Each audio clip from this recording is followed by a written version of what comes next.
안녕하세요, 축진멍입니다. 제이든 산초가 첼시로 향하며 첼시의 2선 뎁스가 더 두꺼워졌습니다. 그렇다면 첼시는 산초를 왜 영입한 것인지, 그리고 어떻게 활용될 수 있을지 한번 알아보도록 하겠습니다. 일단 산초의 특징부터 얘기해보도록 하겠습니다. 산초는 직접 마무리하는 윙포워드 스타일의 윙어라기보다는 동료들과 연계해서 플레이를 만들어 나가는 공격형 미드필더 스타일의 윙어라고 보시면 될 것 같습니다. 그래서 가지고 있는 장점으로는 첫 번째, 볼 간수 능력이 좋습니다. 기본적으로 발기술이 좋아서 공의 소유권을 잘 잃지 않죠. 두 번째, 같은 맥락으로 탈압박 능력이 좋습니다. 여기서 제가 굳이 탈압박이라고 말하는 이유는 드리블과 구분짓기 위해서인데요. 산초는 자신이 기다리고 있는 수비를 뚫기보다는 자신에게 다가오는 선수를 벗겨내는 능력이 좋은 선수입니다. 그리고 세 번째, 플레이메이킹 능력이 좋습니다. 동료와의 연계를 통해서 기회 창출을 해주고 혹은 자신이 오프 더 볼 움직임을 가져가면서 동료의 패스를 받아주죠. 종합적으로 말씀드리면 저는 산초를 80, 120 유형의 선수라고 말씀드리고 싶은데요. 선수의 기본 기량이 100이라고 가정했을 때 산초는 주변 동료 그리고 감독이 활용하는 것에 따라 80이 될 수도 있고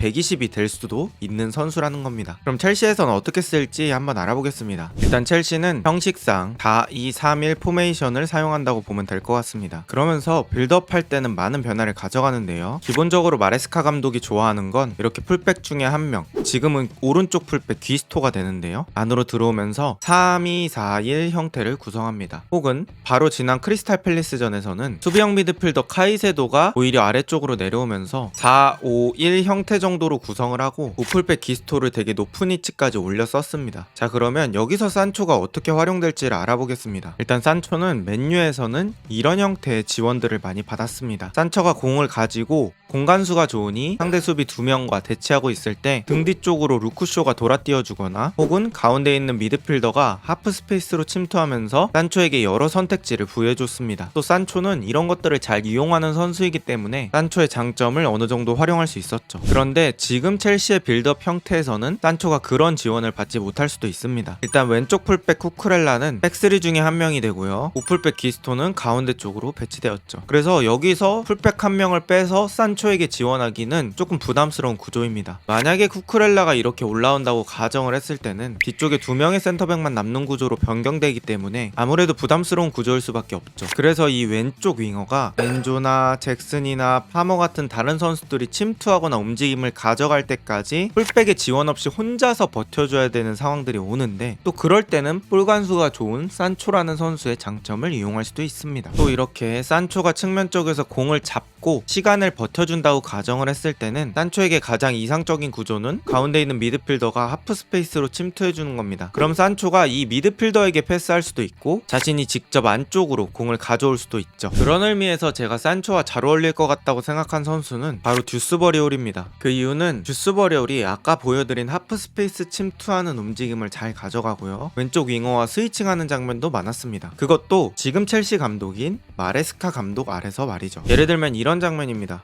듀스버리올이 하프 스페이스로 침투하고 산초가 듀스버리올에게 패스. 듀스버리올은 왼발잡임으로 여기서 바로 컷백이나 크로스가 가능하죠. 또 다른 장면입니다. 산초가 공을 잡았을 때 산초의 등 뒤로 크게 돌아주면서 듀스버리올이 공을 받아주고 바로 왼발로 크로스를 넣어주는 겁니다. 제가 굳이 듀스버리라고 한 이유는 듀스버리올이 왼발잡이고 이런 오프더블 움직임을 자주 가져가주기 때문입니다. 실제로 이 구조의 강력함은 23-24 시즌 프리미어리그 10라운드 맨유와 맨시티의 경기에서 나타났습니다. 제가 말한 조합을 만들었던 선수 2명이 그릴리시와 베실바거든요. 산초를 그릴리시에, 듀스버리올이나 파머를 베실바에 대입해서 생각해보시면 될 것 같습니다. 지금도 그릴리시가 공을 잡은 순간에 베실바가 오프사이드 라인 잘 안 걸리게 하프 스페이스 쪽으로 띄워주고요. 그릴리시가 패스를 넣어줍니다. 그리고 베실바는 바로 크로스를 넣을 수 있는 구조가 되죠. 왼발잡이니까요. 이게 아주 사기적인 구조입니다. 지금 장면도 보겠습니다. 그릴리시가 공을 잡고 있는 순간에 베실바가 그릴리시의 등 뒤로 돌아줍니다. 그리고 이 베실바의 오버래핑에 대응해서 맨유 선수 한 명이 추가됩니다. 그런데 이런 구조라면 2대2에서 공을 가진 쪽이 거의 무조건 이깁니다. 왜냐? 그릴리시가 공을 잡았을 때 베실바가 돌아주면 그릴리시 앞에 있는 선수는 베실바를 내가 막아야 될 수도 있기 때문에 일단 기다릴 수밖에 없죠. 그리고 이 두 번째 수비진 역시 미리 베실바를 따라가 있는다면 그릴리시에게 안쪽 공간을 허용할 수 있으므로 미리 움직일 수 없습니다. 결국 이 2명의 수비는 일단 기다릴 수밖에 없고 선택권은 그릴리시한테 있습니다. 계기 월식처럼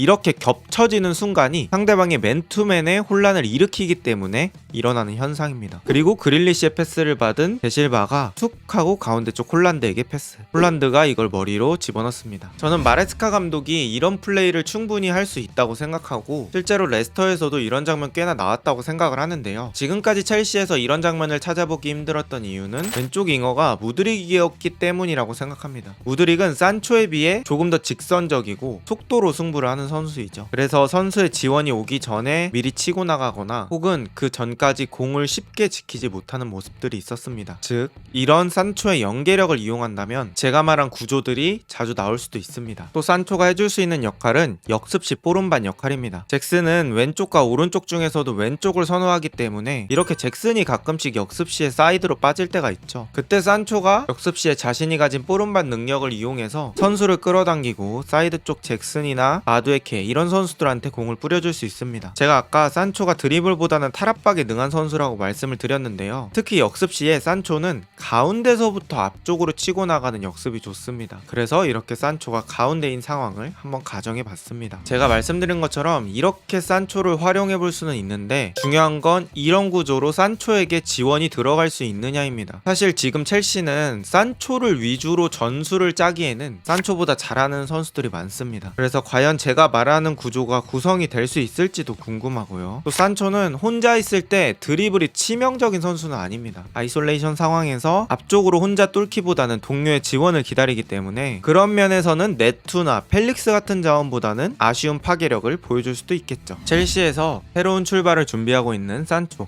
과연 첼시의 마레스카 감독은 산초를 어떻게 활용할까요? 오늘 영상은 여기까지입니다. 비슷한 영상이 궁금하시다면 구독 부탁드립니다. 좋은 하루 되세요.